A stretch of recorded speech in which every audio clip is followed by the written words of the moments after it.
Assalamualaikum warahmatullahi wabarakatuh. One Day One Syirah Rasulullah, bagian 238.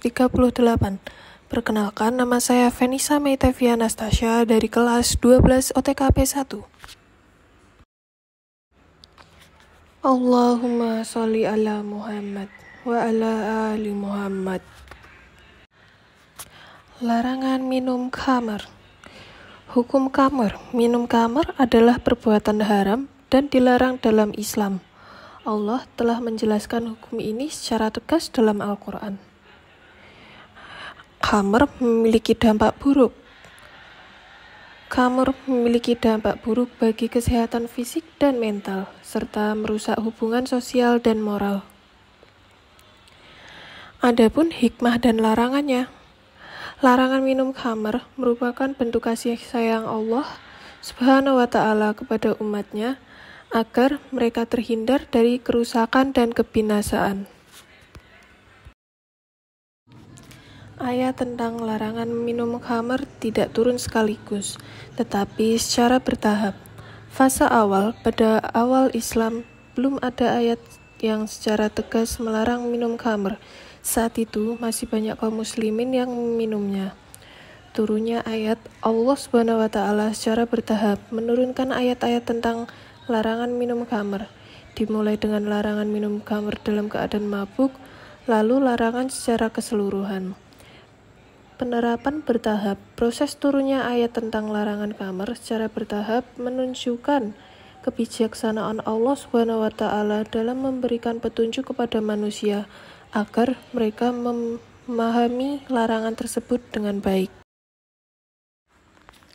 Selama ayat tegas tentang larangan khamar itu belum turun, masih banyak kaum muslimin yang meminumnya. Pada masa awal Islam, pemahaman tentang hukum minum khamar masih belum sepenuhnya jelas bagi sebagian kaum muslimin. Minum khamar merupakan kebiasaan yang sudah mendarah daging di masyarakat Arab pada saat itu, sehingga sulit untuk meninggalkan kebiasaan tersebut dalam waktu singkat.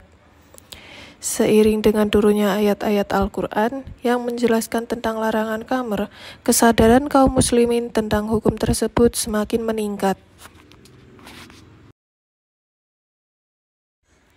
Suatu ketika, Umar bin Khattab bertanya tentang minum khamar kepada Rasulullah. Umar bin Khattab dikenal sebagai sosok yang cerdas dan haus akan ilmu. Beliau sangat ingin memahami hukum minum khamar secara detail. Umar berdoa memohon kepada Allah Subhanahu wa Ta'ala agar diberi penjelasan tentang hukum minum khamar. Doa beliau menunjukkan kesungguhannya dalam mencari kebenaran. Umar pun berdoa, "Ya Allah, berikanlah penjelasannya kepada kami." Doa Umar bin Khattab merupakan contoh bagaimana seorang pemimpin yang salih memohon petunjuk kepada Allah Subhanahu wa Ta'ala dalam menghadapi suatu permasalahan. Doa beliau menunjukkan kesungguhannya dalam mencari kebenaran dan kepedulian terhadap umat Islam. Doa Umar menjadi pelajaran bagi kita agar selalu memohon petunjuk kepada Allah Subhanahu wa Ta'ala dalam setiap langkah hidup kita. Maka turunlah ayat, mereka bertanya kepadamu tentang khamar dan judi. Surat Al-Baqarah ayat 219 yang menjelaskan tentang larangan minum khamar dan judi secara tegas. Larangan minum khamar diturunkan secara bertahap. Pada tahap awal, ayat yang diturunkan masih bersifat umum dan tidak secara eksplisit melarang minum khamar. Tahap pertengahan, Allah Subhanahu wa Ta'ala kemudian menurunkan yang melarang minum khamar dalam keadaan mabuk sehingga manusia semakin memahami dampak buruknya. Dan tahap terakhir, pada tahap terakhir Allah Subhanahu wa Ta'ala secara tegas melarang minum khamar dalam segala kondisi, menunjukkan ketegasan hukumnya.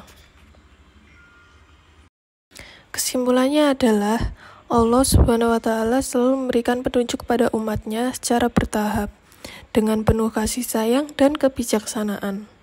Kita harus senantiasa taat kepada Allah dan menjalankan perintahnya, termasuk menjauhi larangan minum khamar.